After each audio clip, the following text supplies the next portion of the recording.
Sup? This story's going to make me sound crazy, but Go. here goes. Before this incident, I had never used a Ouija board in my life. Growing up, I had an aunt who would dabble with Ouija boards and the paranormal, and my mother always advised me to never touch one. Wait. Whoa. Whoa. Johnny, come over here for a second. You recently had an aunt, right, named Ashley, right? Right. Just hypothetically speaking, if I don't know how to put this. If hypothetically speaking, of course, if I didn't want, hold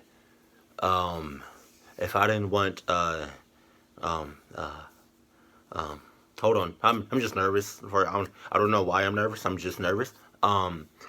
If I didn't want, okay, hold on, just give me a minute. Yeah, if I didn't want, wow, she's staring right at me. If I didn't want, her as my aunt, how would I go about that? Just saying, hypothetically speaking. Okay, thank you. Why are you looking at me?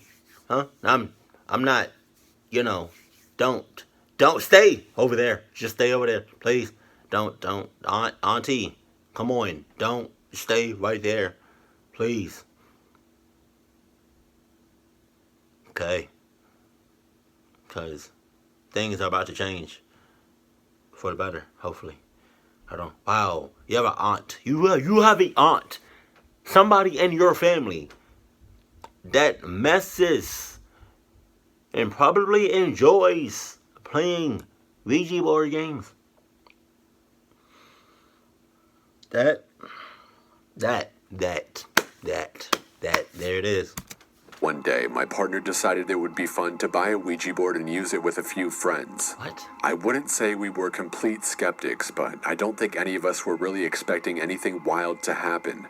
We went on the internet and looked up how to safely use one and planned out what kind of questions we should ask. So we run to Toys R Us and we pick up a Hasbro Ouija board. We didn't really want to use it at our house, so we gathered up a couple friends and I drove to a state park a few towns over. We start to head up the hiking trail and find a good spot to lay the board down. We begin going through the motions of asking if there was a spirit who would like to communicate, all the normal stuff that you would do. The planchette moved with ease.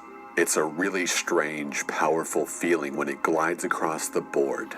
The planchette it came with was a thick hunk of plastic, and there was quite a bit of friction when trying to intentionally move it on the board. We were all stunned at the fact that the damn thing was working. We asked if it was a good spirit. Of course, the planchette moved over to no. We then asked if it wanted to harm us. The planchette moves over to yes. My partner asked how it would go about doing this. The board began to spell out ENGINE, engine. We see a group of hikers coming up in our general direction and we carelessly put the board away without properly saying goodbye. We hike back down to another secluded area and decide to try again.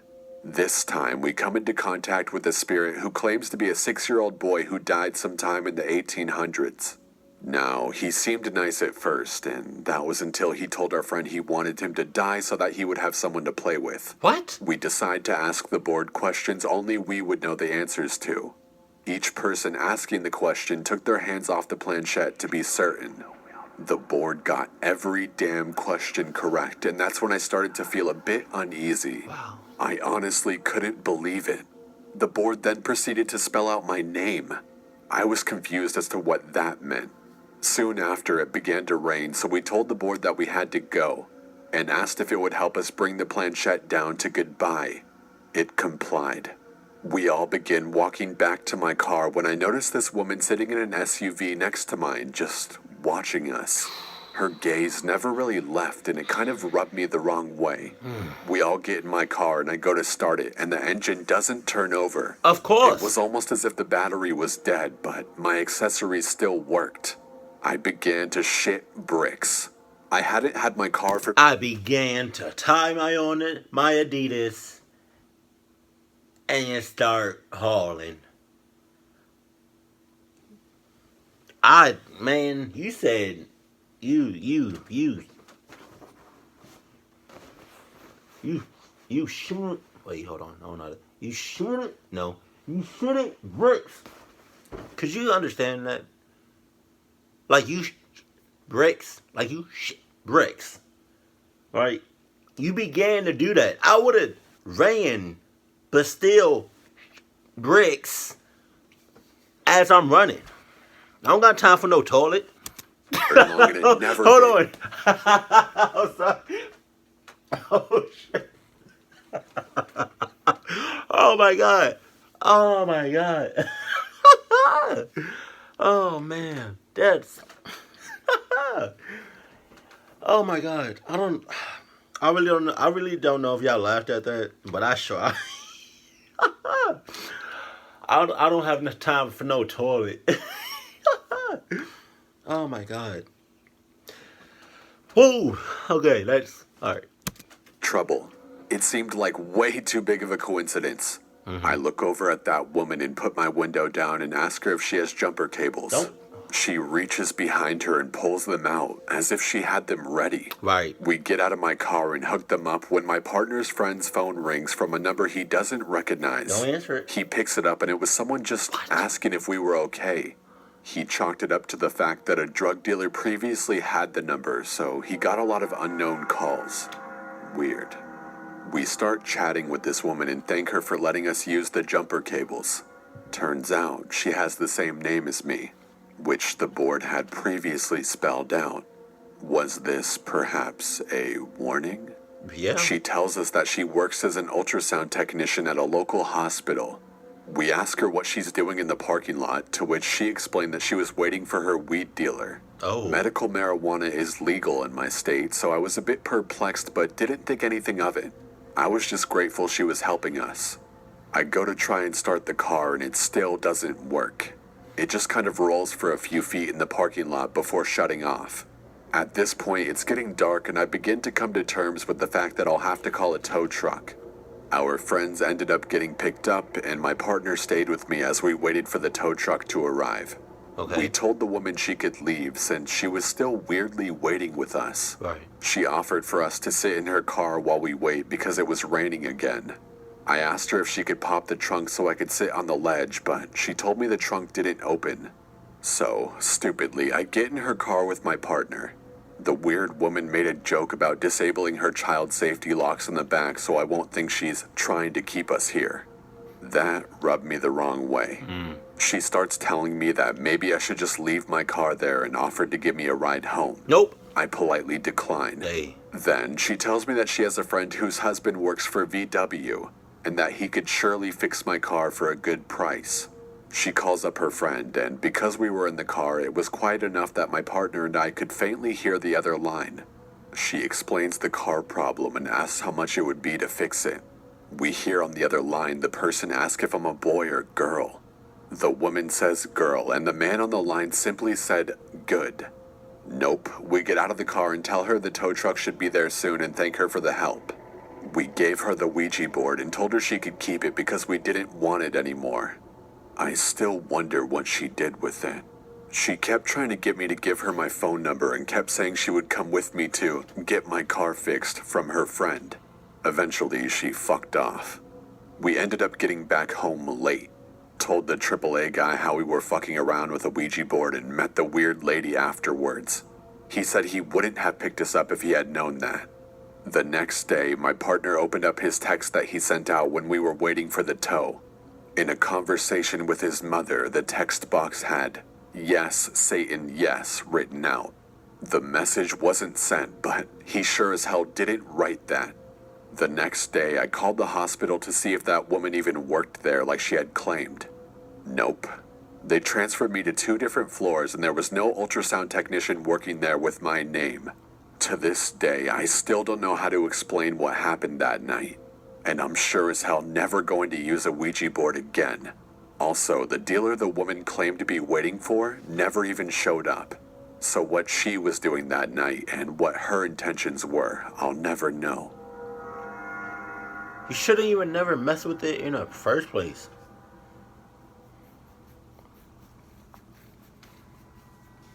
This is a story I swear I wouldn't speak of again because it still haunts all of my family to this day. Okay. This happened when I was age 9 and I'm now 16. My aunt, Sherry, wanted to live on her own with her kids. She had always lived with my grandparents. She moved to the south side of our city into this huge house. I always got the creeps from this house when I went to visit. She lived there for about 2 weeks when the weird shit started happening. At first it was toys and other stuff going missing, then mysteriously showing up in different places. Then it came to stuff being thrown from upstairs to downstairs.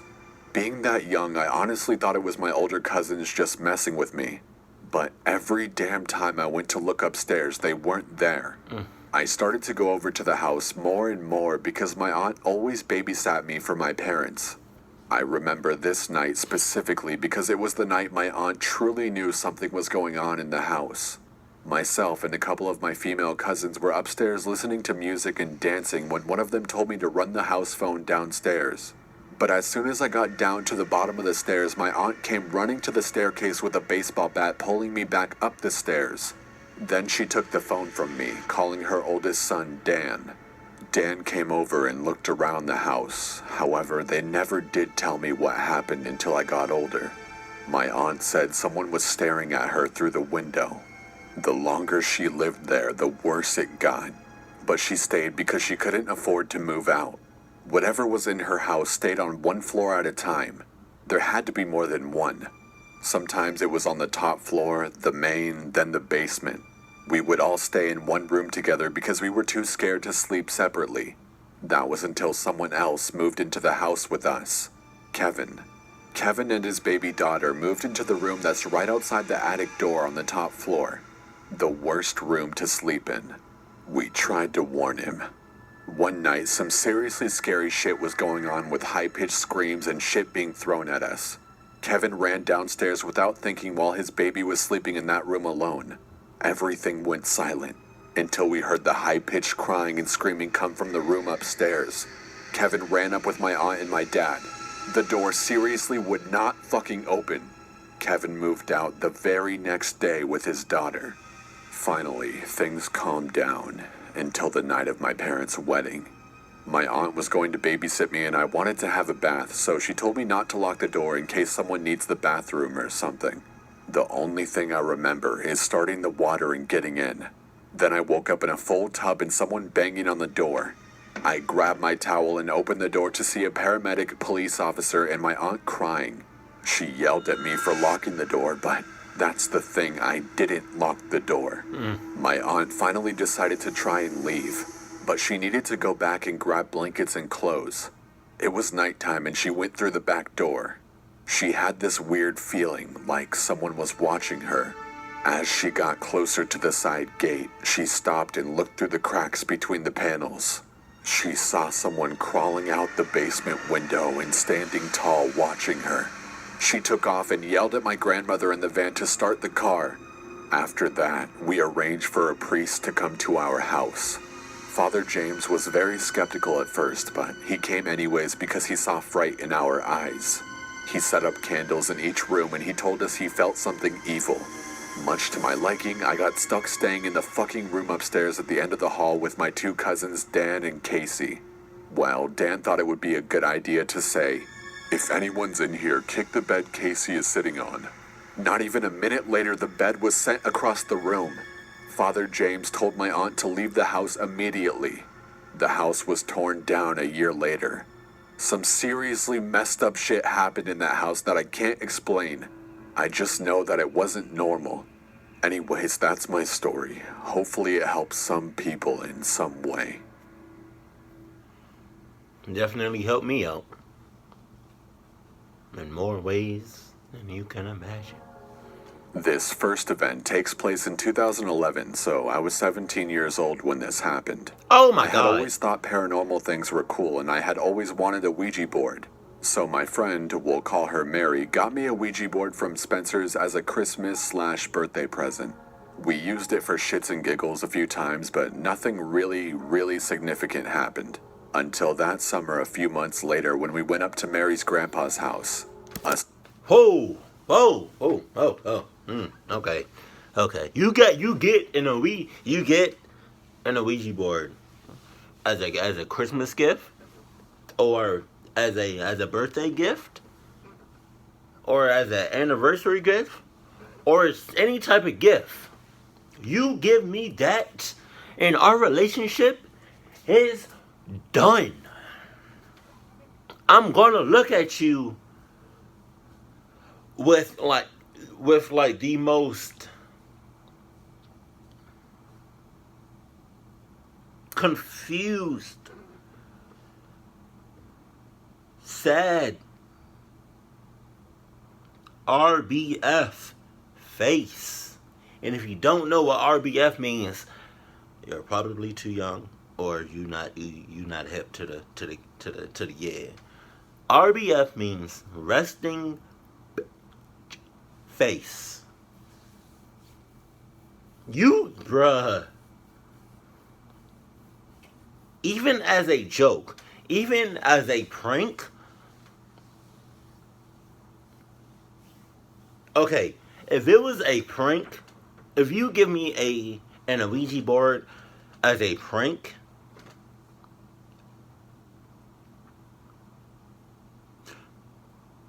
first of all, I wouldn't trust any prank ever after that. But I don't know, even if it was a prank, I'm gonna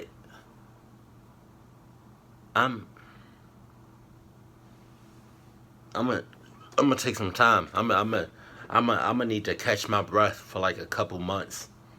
You just gave me an Ouija board. You just get. Oh my God, bruh.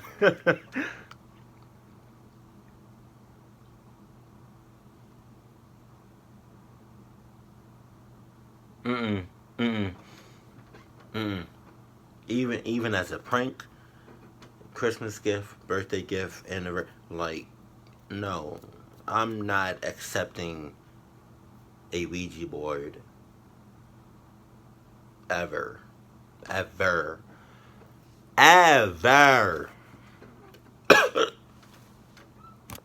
Small house in a slightly woodsy area about 5 to 8 minutes from the closest town. We went up there with another one of my friends who we'll call Kayla. You know how you can walk into a house and it just feels wrong? Yeah. That's how I felt sometimes, and I'd been in the house several times before when Mary and I had camped in the yard. Regardless, Mary, Kayla, and I settled in a small room Mary would sleep in when she was a child. We turned on the floor lamp, sat on her bed, and took out the Ouija board.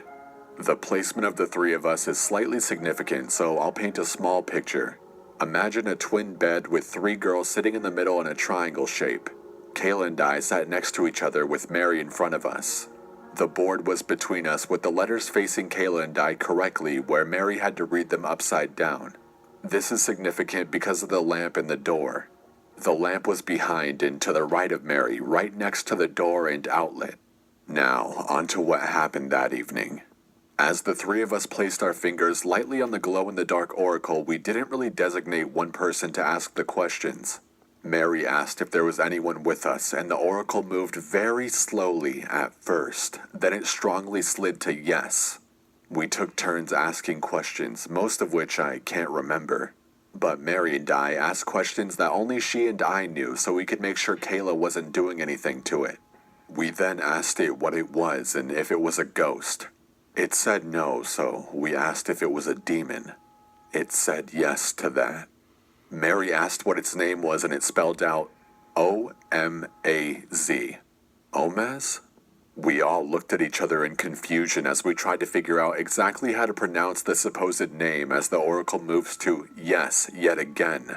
Mary asks it why it's there, and it spells out Y-O-U. All three of us are confused at that point, so Mary asked it which one of us. The oracle spelled out Y-O-U yet again. Kayla sarcastically asks if Mary is its property. The oracle moves to yes, and I remember the odd look on Mary's face. Kayla then jokingly says she's going to touch its property, and the oracle slides to no fairly quickly. Kayla then started sarcastically chanting something like, "Oh, we're touching your Mary, we're touching your Mary," and I laugh along as we both place our hands on Mary's legs. As we're laughing, the oracle flies off the board onto the wall behind Kayla and I. Usually, small plastic things such as an oracle ricochet off the walls if they're thrown, right? The oracle slid down the wall. The three of us look at the oracle, and I'm the one who eventually picks it up and places it back on the board. We don't touch the oracle and just sit there and talk, and then Kayla states that if the oracle moves on its own, she's gone. Mary, Kayla, and I talk for a bit until the lamp turns off.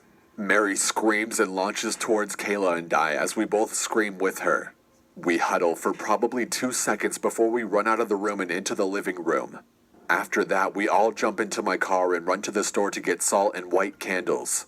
Where we went only had 2 white candles, so we had to get the rest in yellow. When we got back to the house, we poured salt in a circle around an air mattress, lit the candles in a circle, and sat there. We didn't go to sleep until we saw light outside the next morning. We looked in the room to retrieve the board and to see why the lamp went out and discovered that the bulb was fine and the switch hadn't been turned. The lamp was unplugged with the cord laying a little away from the outlet, as if someone had yanked it out. We have no idea how this could have happened accidentally, since there were no animals around. After that, we decided to get rid of the Ouija board. We ended up only getting rid of the oracle though because we couldn't find the board. To this day, we have no idea where the board is, but Mary and I could point out the exact spot we tossed the oracle. I think this is a problem because we never said goodbye. Mary and I are still very good friends, and she helped me piece together the story as I couldn't remember some details. Even today, every now and then we, more so Mary than myself, experience things that probably shouldn't happen. I'm gonna be friends with Mary no more. Mary, I'm gonna have to cut all ties with you. I can't believe I'm typing this. Please, anyone listening, bear with me. I hate telling this story. I've been having really bad nightmares the last few days. Waking up sweating and crying. Not directly related, but I guess there's no better time than today to share. And before anyone talks bad, I already know my whole account sounds paranormal cliche, which is why I hate Hold on, wait a minute. So, right.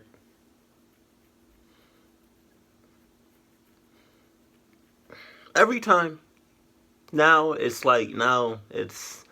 getting closer to like every horror video that I react to. It's like something is always going on. This popcorn.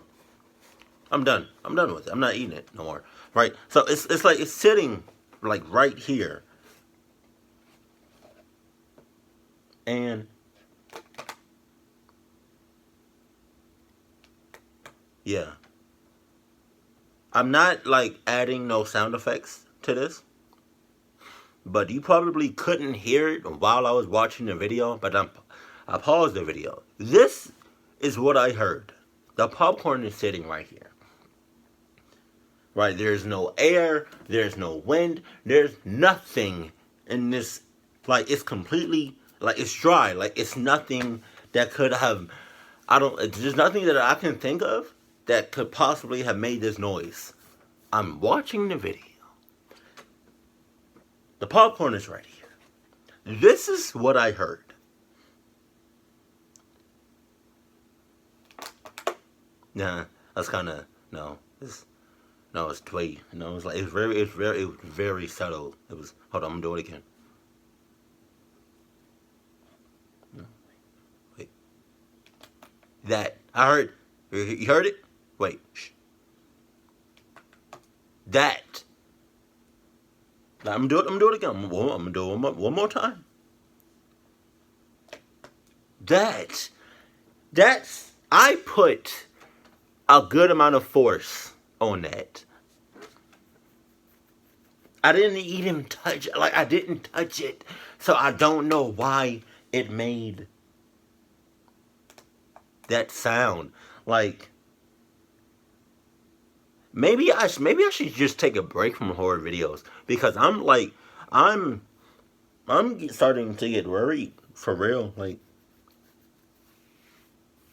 oh, maybe I need a real cuddle buddy next to me. I miss Peanut so much. Alright,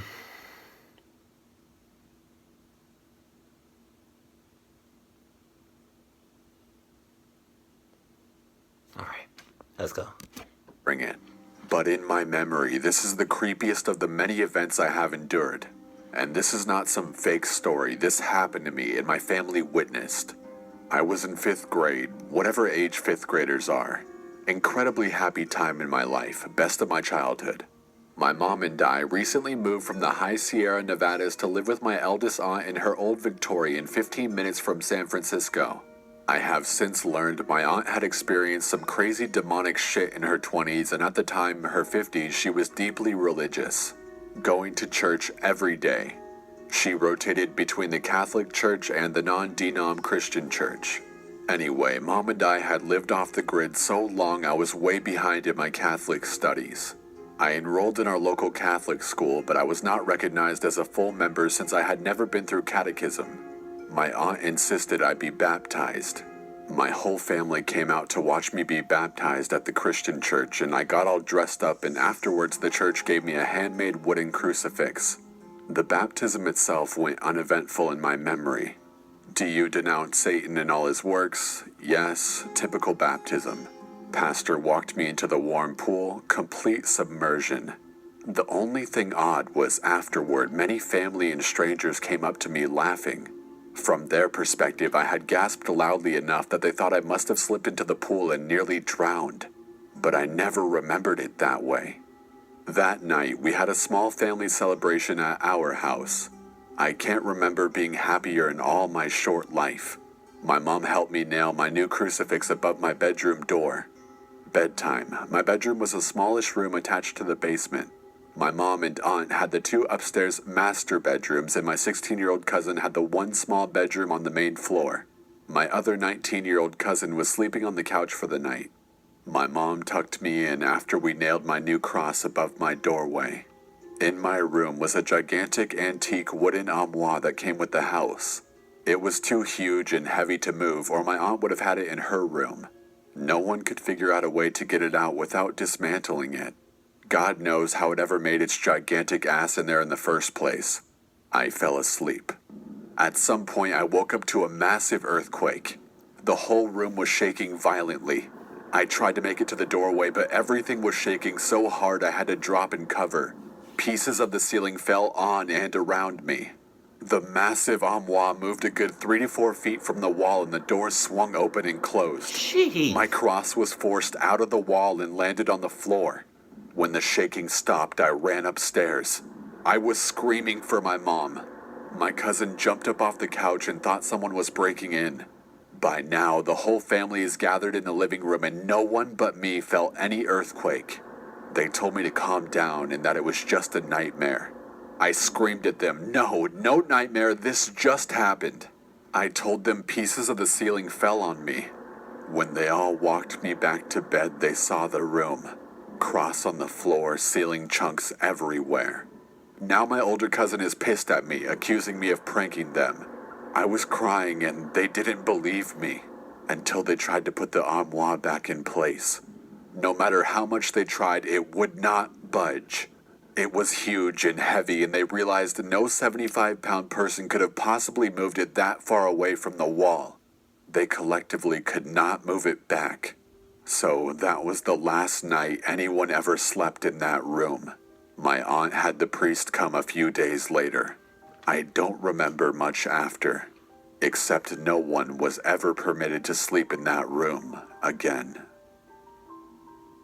Hey everyone, if you enjoyed this video, you're bound to like what my friend Dark5 just uploaded. 5 real-life Ouija board nightmares. A link will be on screen and in the description. I highly recommend you go check it out. Also, be sure to check out my last video if you missed it. Stay safe and thanks for watching. I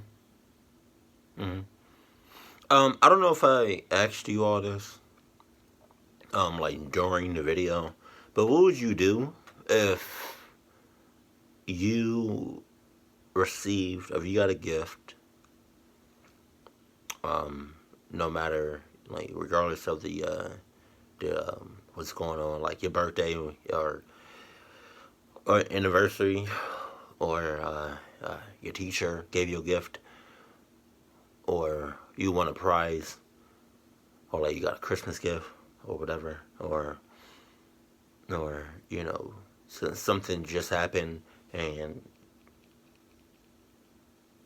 you know you just got promoted and somebody is congratulating you, or something happened and you received a gift, and the gift is a Ouija board. What would you do in that situation? What would you do? Because a couple of things I would do, if somebody ever gave me a Ouija board, is, first of all, returning it back to you. You're going to keep it, or you do something else with it. Don't give it to me, right? And if you got, somebody sent you a Ouija board just out to random, like from UPS or whatever, right, or FedEx, and somebody, all right, so like, right, you got all that, all them different situations, scenarios, whatever.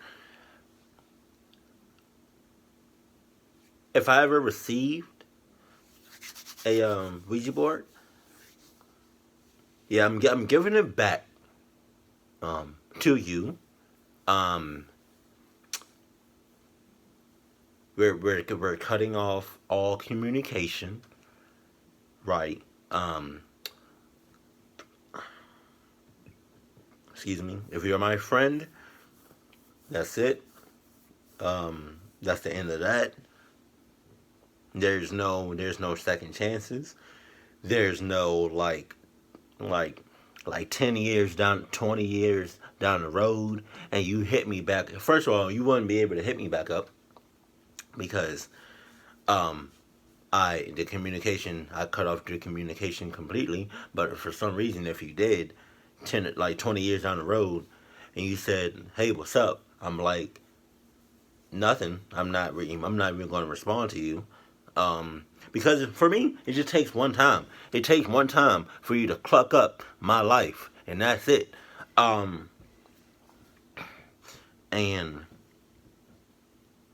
because you can't burn it, I feel like if you burn, I mean you can, but I feel like if you burn it, it's useless. Like once you open the game, I feel like, because I never played with a Ouija board before, and I don't plan on ever doing it.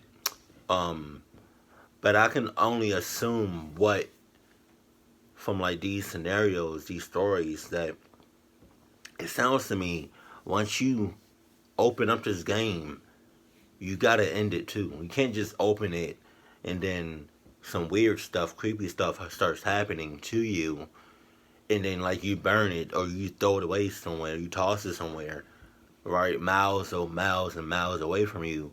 Like, I don't think it's just that simple. It's not like, you know, it's not like a switch. It's not like a light switch. Like you flick it on and it's on. You turn it off and you know it's off. It's not that simple, you know. But God forbid somebody sends me or gives me a Ouija board. If you're my friend, we're cutting all ties, all communication. if a family member gives me a Ouija board, I'm filling out some paperwork because we're not going to be family anymore. That, you know,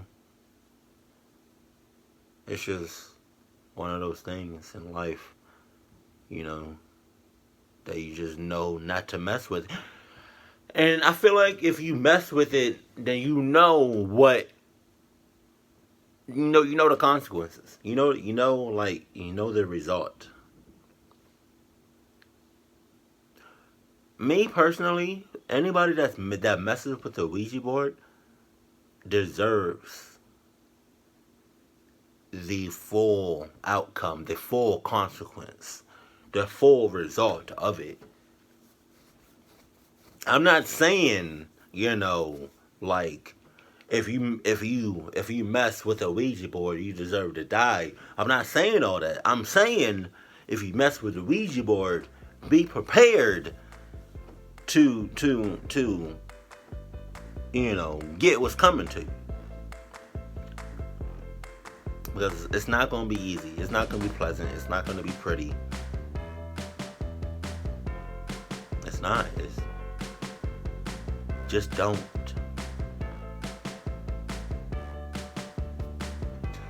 That's it. That's it. That's it. That's it. That's it. And I'm so mad I finished my popcorn. Popcorn was bomb as hell. Oh, man. Good times. Keep it cool, keep it classy, and I love you. Stay happy. My family.